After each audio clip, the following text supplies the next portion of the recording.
The phone didn't just ring. It screamed into the silence of my apartment.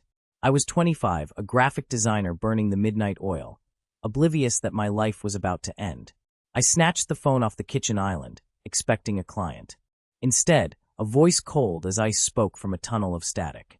"Is this Alex Mercer?" "Speaking. This is Sergeant Davies, Highway Patrol. I'm afraid I have terrible news regarding your parents." I didn't speak.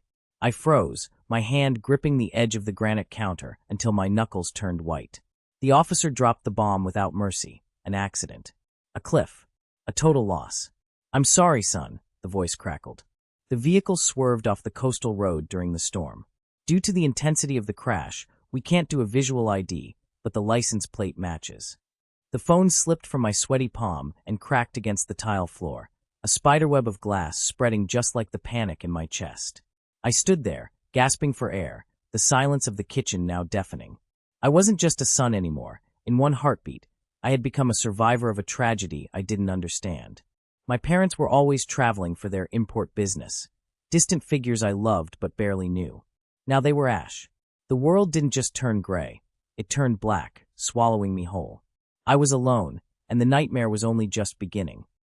The funeral was a surreal, suffocating nightmare. There were no bodies to view, no final goodbye, just two polished mahogany urns sitting on a table at the front of the chapel like morbid trophies. I sat in the front row, staring at them until my eyes burned, feeling like an actor in a movie about someone else's grief. Strangers murmured awkward condolences, patting my shoulder with heavy hands, whispering cliches like, "They are in a better place." I felt utterly hollow, an orphan adrift in a sea of black coats and the cloying scent of lilies. As the service ended, I stood up, my legs feeling like lead, to thank the few family friends who had actually shown up. That's when I noticed the atmosphere in the back of the room. It wasn't just sorrow, it was tension. Standing near the heavy oak doors were two men I didn't recognize. They weren't crying, and they weren't speaking to anyone. They wore ill-fitting gray suits and watched me with cold, calculating eyes. One of them scribbled something in a small notebook before slipping out the door as soon as our eyes met. A cold shiver of unease raced down my spine. I told myself they were just distant business associates, but deep down, I knew something was wrong. They didn't look like mourners. They looked like sharks circling a shipwreck. Barely a week after the funeral, the numbness of grief was violently ripped away by a shock of cold terror. I was summoned to my parents' bank by the branch manager, Mr. Henderson. I walked in wearing my only black suit, expecting to sign papers for a modest life insurance policy or a small savings account. I sat in the plush leather chair, waiting for sympathy. Instead, Mr. Henderson looked at me with a mixture of pity and impatience. He slid a thick, ominous file across the mahogany desk. "We need to discuss the outstanding balance," he said flatly. He revealed that 3 months ago, my parents had taken out a massive business loan, $500,000. My jaw hit the floor. They had never mentioned needing that kind of money. But the next words stopped my heart completely. "The loan is in default, Alex, and you are the guarantor." "That's impossible," I stammered, my voice trembling. "I never signed anything." He flipped the file open. There, in crisp blue ink, was my signature. I stared at it, the room spinning wildly. It looped perfectly, matching the way I crossed my X and curled my R. It looked exactly like my handwriting. But I knew, with absolute, terrifying certainty, that I had never held that pen. My parents hadn't just died. They had shackled me to a sinking ship before they jumped. The grief was instantly incinerated by panic. The legal system didn't care that I was mourning. They only cared about the cash. Within days, my assets were frozen solid. I went to the grocery store to buy milk and bread, and my debit card was declined with a harsh beep. The cashier looked at me with pity, but I felt only scorching shame as I walked away empty-handed. I checked my banking app and saw a terrifying zero balance. Then the notices started arriving like vultures. They weren't just taking my parents' assets, they were coming for mine. The loan agreement used my apartment, my safe haven, as collateral. I tried to scream at the lawyers that it was a forgery, that I was a victim, but they just shrugged. "Investigations take time," they said. The creditors, however, were lightning fast. One morning, I woke up to the grinding sound of a truck reversing. I looked out the window to see a tow truck hooking up my car. I ran outside in my pajamas, screaming for them to stop, but the driver just handed me a clipboard and drove away with my only means of transport. Standing there on the cold pavement, barefoot and shivering, the brutal reality set in. My parents didn't just leave me behind in a tragic accident. They had dug a deep, dark hole, thrown me in it, and buried me alive under a mountain of debt. I had exactly 1 week to vacate my apartment before the bank seized it. Desperate, angry, and starving, I went to my parents' large house to clear it out. Walking through the silent rooms was torture. Their coats still hung by the door, ghosts of a life that was now a lie. I climbed up to the dusty, stifling attic, looking for anything of value I could sell just to buy food. That's when I found the metal box. It was tucked away behind a stack of old holiday decorations, a spot they must have missed in their haste. I forced the lock open with a rusty screwdriver, my heart pounding against my ribs. I hoped for cash, maybe a hidden stash of gold. Instead, I found a pile of shredded documents and a cheap, disposable burner phone with no battery. I dug through the paper strips and found a crumpled receipt at the bottom. It was for a self-storage unit on the edge of town. The date on the receipt made my blood run ice cold. It was dated November 12th, paid in cash exactly 2 days before the accident. Why would they rent a storage unit right before they died? And why pay cash? The official story was a tragic, sudden accident, but this receipt screamed of planning. A seed of doubt, dark and ugly, planted itself in my gut. This wasn't an accident. This was a setup. The address on the crumpled receipt led me to a desolate row of storage units on the outskirts of the city, where the streetlights flickered like dying pulses. The metal gate was rusted, and the air smelled of wet concrete and abandonment. I didn't have a key, so I used a pair of heavy-duty bolt cutters I'd salvaged from my parents' garage. My hands shook violently as I snapped the padlock. The sound echoed like a gunshot in the silence. I threw the rolling door up, my heart hammering against my ribs, expecting to find family heirlooms or perhaps the stolen cash. Instead, the beam of my flashlight revealed a terrifying scene of preparation. The concrete room was bare, save for a pile of trash in the corner. I approached it slowly. There were empty boxes of platinum blonde hair dye, snipped zip ties, and discarded packaging for new luggage. I kicked through the pile and found a stack of glossy travel brochures for Brazil, Vietnam, and Mexico, countries with non-extradition treaties. These weren't vacation plans, they were escape routes.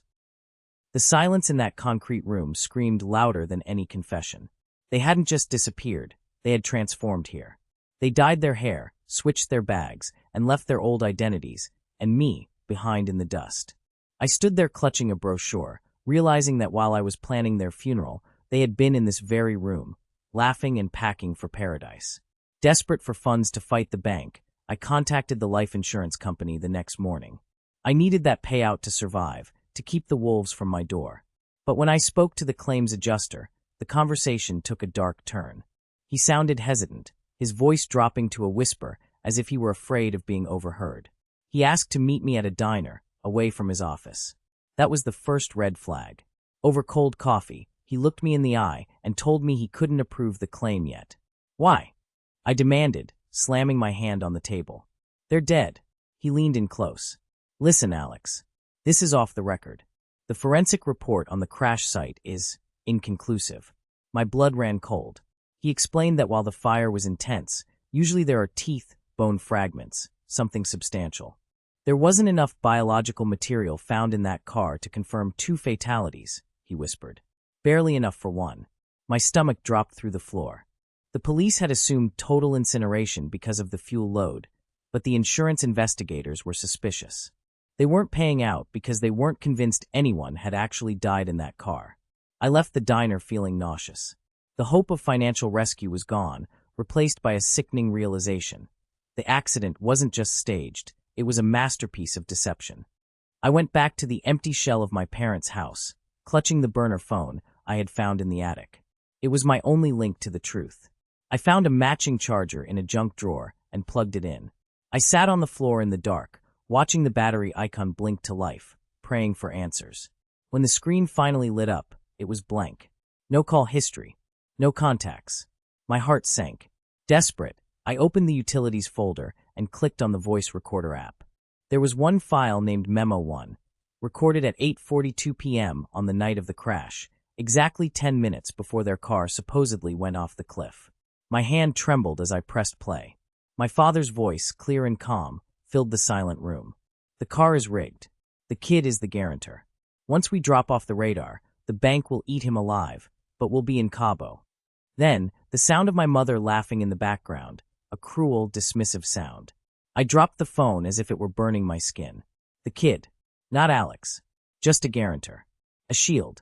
The betrayal hit me physically, a punch to the gut that left me gasping on the dusty floor. They knew the bank would destroy me. They planned it, and they laughed about it. I took the phone and the brochures to the police station, slamming the evidence down on the sergeant's desk. I expected outrage. I expected a manhunt. Instead, I got pity. The sergeant looked at the phone and shrugged.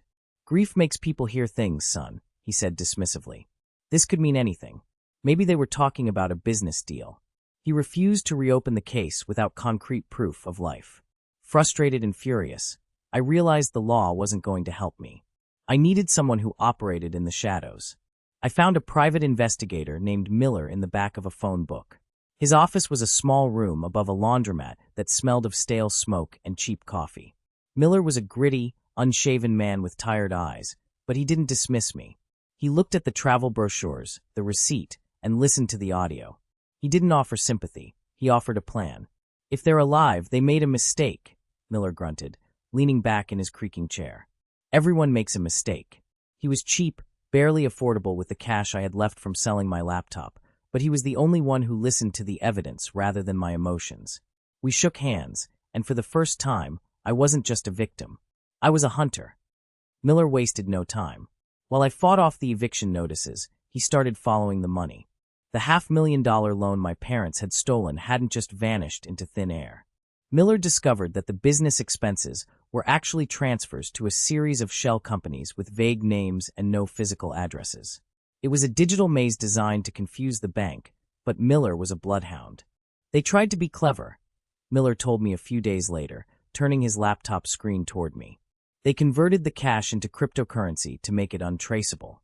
My heart sank. Crypto was a dead end. But Miller grinned, revealing a gold tooth. "But they're old school. They cashed out the crypto on the other end." He pointed to a blinking dot on the map. "They accessed the wallet to withdraw funds yesterday. We got an IP address ping." I leaned in, my pulse racing. The signal didn't come from the ocean, where they supposedly died. It came from a secure Wi-Fi network in a small, vibrant coastal town in Mexico. The exact same region as the travel brochures in the storage unit. The money didn't burn on the cliff. It moved south. And so did my parents. Miller called me 3 days later, his voice vibrating with a dark excitement. "Get down here," was all he said. When I arrived at his smoky office above the laundromat, the air felt heavy with revelation. Miller didn't waste time on pleasantries. He turned his laptop screen toward me, tapping a key with a stained finger. "I ran the scan through a less-than-legal facial recognition database," he muttered. The image on the screen was grainy, taken from a security camera in a crowded, chaotic open-air market. The timestamp was from yesterday. It showed a woman purchasing dragon fruit. She was wearing oversized sunglasses, and her hair was dyed a platinum blonde that looked jarring against her skin. At first glance, she looked like a stranger, a tourist enjoying her retirement. But then Miller zoomed in on her hands. My breath caught in my throat. The woman was clutching her purse with a distinctive, painful grip, her middle and ring fingers curled inward, stiff and awkward. It was the exact way my mother's arthritis forced her to hold heavy objects. I had watched her hold a coffee mug like that 1,000 times. It was undeniable. The hair was fake, the location was foreign, but those hands were the ones that had raised me. She wasn't dead. She was shopping for fruit in Mexico while I was drowning in the debt she left behind. I left Miller's office with a singular, burning purpose. I went straight to a pawn shop on 4th Street, a place that smelled of desperation and dust. I unclasped the vintage watch from my wrist. My grandfather's watch, the one thing I had sworn never to sell. The broker offered me a fraction of its worth, and I didn't even haggle. I took the cash, a thick roll of bills that felt heavy in my pocket, and walked out. I bought the first one-way ticket to the coastal town Miller had identified. I didn't pack a suitcase. I threw a few clothes into a backpack along with the file Miller had compiled. My phone buzzed incessantly with calls from lawyers and debt collectors, threatening seizure of assets I no longer cared about. I powered it down and removed the SIM card. They could take the furniture. They could take the car. I wasn't going on a vacation. I was going on a manhunt. I told no one but Miller where I was headed. Standing in the airport terminal, watching the rain lash against the glass, I felt a terrifying clarity. The grieving son was gone, left back at the empty grave. The person boarding that plane was cold, focused, and fueled by a rage that burned hotter than the engine turbines. I was coming for them, and I wasn't leaving until I got the truth. Stepping off the plane, the heat hit me like a physical blow, thick, humid, and smelling of salt and diesel. It was a violent contrast to the gray, freezing rain I had left behind. This town was vibrant, alive with color and noise, a paradise for tourists but a hiding place for fugitives. I felt like an alien, a dark cloud drifting through a sunny sky. I checked into a cheap motel and immediately went to work. Miller had digitally altered a photo of my parents to match their new looks, blonde hair for my mom, a beard for my dad. I spent days walking the dusty streets, showing the picture to vendors, taxi drivers, and bartenders. I felt dirty, like a stalker hunting his own flesh and blood. "Have you seen them?" I asked in broken Spanish, over and over. Most people just shook their heads or ignored me. But by the third day, the isolation began to wear on me. I watched families eating dinner together in open-air cafes, laughing and sharing food. It twisted the knife in my gut. My parents were here, somewhere in this tropical haven, enjoying the same breeze, eating the same food, living a life funded by my destruction. I wasn't just looking for two people anymore. I was looking for the thieves who stole my future. The breakthrough came from a taxi driver named Hector. He squinted at the photo and tapped a finger on my father's face. "El Señor," he nodded. "Vista del March, the big houses on the hill." He drove me up a winding road that overlooked the glittering ocean. The poverty of the town below faded, replaced by high walls, iron gates, and manicured palm trees. This was where the wealthy hid. I couldn't get past the guard gate, so I hiked up a rocky ridge behind the development. Using a pair of binoculars I'd bought at a surplus store, I scanned the villas one by one. And then, my heart stopped. There, on a sprawling white patio, was a man in linen trousers holding a cocktail. It was my father. He threw his head back and laughed, a loud, booming sound I hadn't heard in years. He looked younger, tan, and completely unburdened. Beside him, my mother was reading a magazine, her blonde hair catching the sun. They looked happy. They looked alive. Seeing them like that, so at peace while I had been planning their funeral and fighting off repo men, broke something inside me. They hadn't just escaped a bad situation. They had traded me for paradise. I waited until the sun dipped below the horizon, painting the sky in bruises of purple and red. I hopped the low perimeter wall, scraping my hands, but I didn't feel the pain. Adrenaline surged through my veins as I crept through the lush garden toward the light spilling from their patio doors. I could hear the clinking of ice in glasses. I took a deep breath and stepped out of the shadows.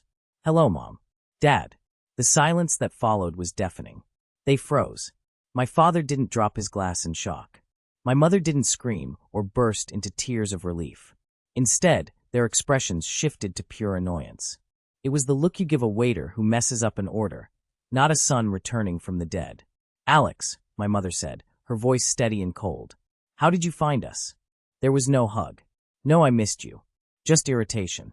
"That's it." I choked out, my hands trembling. "That's all you have to say." "We did what we had to do to survive," my father said, taking a sip of his drink. The business was sinking. We needed a way out. In that moment, the final illusion shattered. They didn't see me as their child. I was just collateral damage, a necessary sacrifice for their retirement. The air on the patio grew heavy, thick with the scent of jasmine and betrayal. My father swirled the ice in his glass, looking at me not with guilt, but with calculation.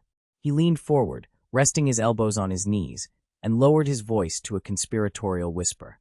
"Look, Alex, don't be dramatic. We can fix this." He reached into his pocket and pulled out a thick wad of cash, tossing it onto the table between us. "There's plenty here. We can cut you in. 10%. That's 50 grand. Enough to start over." I stared at the money, feeling bile rise in my throat. They weren't apologizing. They were negotiating. "What about the debt?" I asked, my voice cracking. "The bank is taking everything." My mother waved her hand dismissively, the diamond on her finger catching the light. "Oh, honey, just declare bankruptcy. You're young. Your credit will bounce back in 7 years. It's not the end of the world." The casual way she sentenced me to a decade of financial ruin while sitting in paradise broke the last tether of love I held for them. They were monsters in linen and silk. I looked at the cash on the table, then back at their expectant faces.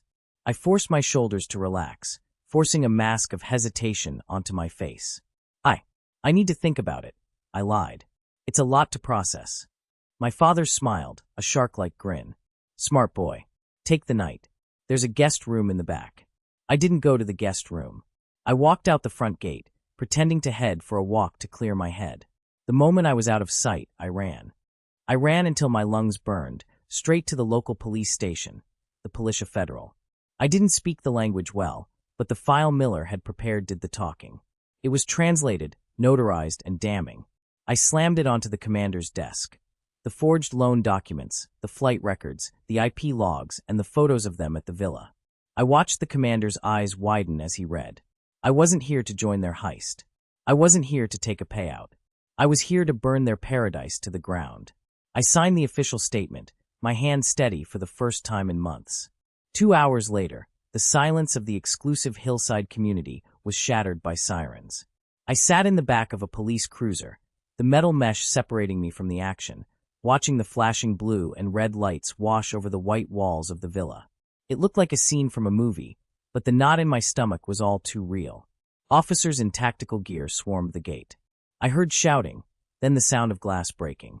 A few minutes later, my parents were dragged out. They weren't dignified anymore. My father was shirtless, struggling against the cuffs. My mother was weeping, her mascara running down her face. As they were shoved toward the patrol cars, my father spotted me in the back seat. His face twisted into a mask of pure, unadulterated rage. He lunged at the window, screaming, "You ungrateful brat. We did this for the family. You traitor." The officers shoved him into the vehicle, cutting off his screams. I watched them drive away, feeling a strange, hollow peace. It wasn't the reunion I had dreamed of as a child, but it was the closure I needed.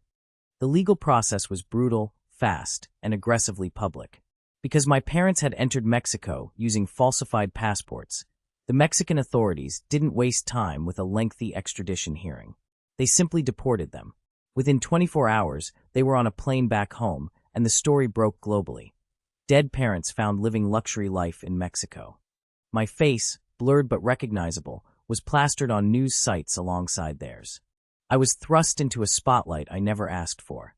Reporters camped out at the airport when we landed. Microphones were shoved in my face, questions flying like shrapnel. Did you know? Were you cutting a deal? How could you let them suffer? The public narrative was split. Half the world saw me as the hero son who brought them to justice. The other half speculated I was a co-conspirator who turned on them when the money ran out. I had to issue a statement through a public defender, asserting my innocence, but the court of public opinion had already convened. I walked through the terminal with my head down, the flashes of cameras blinding me. I had caught the bad guys, but I didn't feel like a winner. I felt exposed, stripped raw, and deeply ashamed of the blood running through my veins. Back on home soil, the police allowed me to watch the interrogation from behind the one-way glass. It was pathetic. The united front they had presented at the villa crumbled instantly under pressure. In separate rooms, they turned on each other with vicious speed. My mother sobbed, claiming my father had a gambling addiction that forced their hand. My father shouted that my mother's spending habits had bled them dry. Then came the details of the crash. The detective asked about the body in the car. My stomach churned as my father confessed, his voice devoid of emotion. They had paid a corrupt morgue attendant for an unclaimed John Doe, a homeless man with no family. They put him in the driver's seat and doused the car in accelerant. He admitted they gambled that the fire would be so intense. Forensics wouldn't be able to distinguish one victim from two. I stared at my father through the glass. He was talking about burning a human being, as if it were a logistics issue. The depravity was bottomless. They hadn't just stolen money. They had desecrated a life to save their own skins. I turned away from the window, unable to watch anymore. The monsters weren't under the bed. They were in the interrogation room, and they had raised me.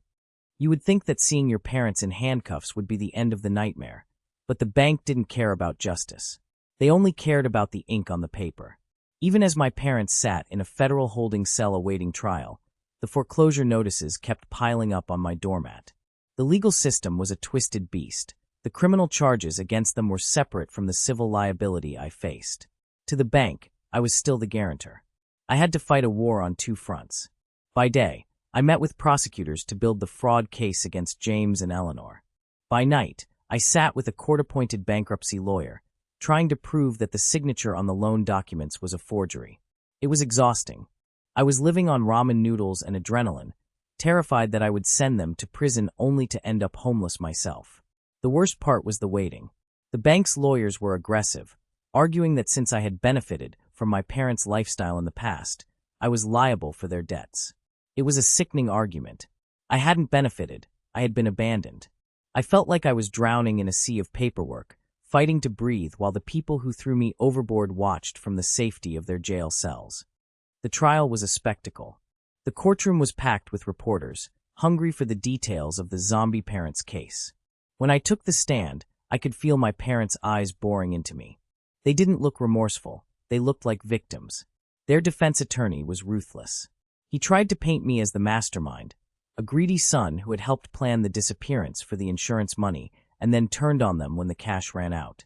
"Isn't it true, Mr. Mercer, that you needed money for your own debts?" he sneered. The jury looked at me with suspicion. My heart hammered against my ribs. I felt the narrative slipping, the truth being twisted into a lie. But I had one card left to play. My lawyer submitted the burner phone into evidence, specifically the voice memo found in the deleted folder.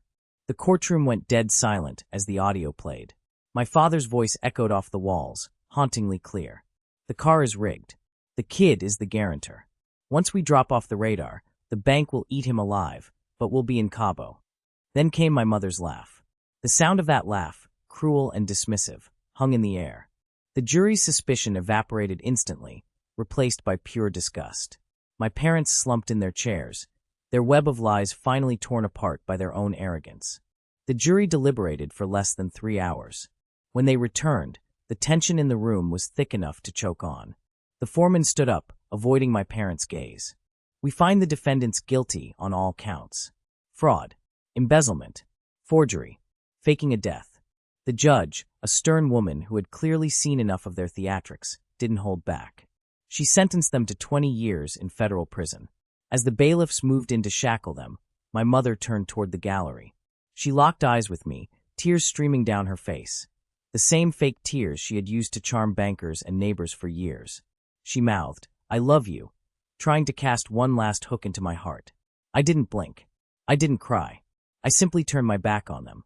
I walked out of the courtroom doors and into the bright, blinding sunlight of the afternoon. For the first time since that phone call in my kitchen, the crushing weight on my chest vanished. I wasn't an orphan, and I wasn't a victim. I was free. The criminal verdict was the key that unlocked my chains. With the official judgment of fraud on the record, the civil court had no choice. 2 weeks later, a judge declared the loan documents null and void. The debt that had threatened to swallow my life was erased with the strike of a gavel. The bank backed off, their lawyers suddenly apologetic. I got the deed to my apartment back, but walking through the front door felt wrong. The space was filled with memories of the panic, the fear, and the nights spent staring at the ceiling wondering if I would survive. It felt tainted. I didn't want it anymore. I listed the apartment the next day and sold it within a week. I sold the furniture, the car, and almost everything I owned. I took the money, clean money, earned through my own resilience, and put it into a new account at a different bank. I needed a blank slate. I needed to scrub the stain of the Mercer legacy from my life completely. On my final day in the city, I drove to the cemetery. The plot where the empty urns had been buried was being dug up by groundskeepers. The headstone, engraved with James and Eleanor Mercer, beloved parents, was already loaded onto a truck to be destroyed. I stood there, watching the earth being smoothed over, leaving no trace that they had ever died there. I reached into my pocket and pulled out a form I had picked up from the courthouse. It was a petition for a legal name change. I looked at the name Alex Mercer typed at the top, then looked at the empty patch of grass. I wasn't that person anymore. That person was a naive son who trusted blindly. I ripped the form in half, then in half again, letting the pieces fall into the dirt. I had already filed the digital copy. I was no longer defined by their debt or their DNA. I had trust issues, and I had scars that would likely never fully fade, but I was debt-free and finally truly independent. I turned my collar up against the wind, walked away from the empty grave, and didn't look back.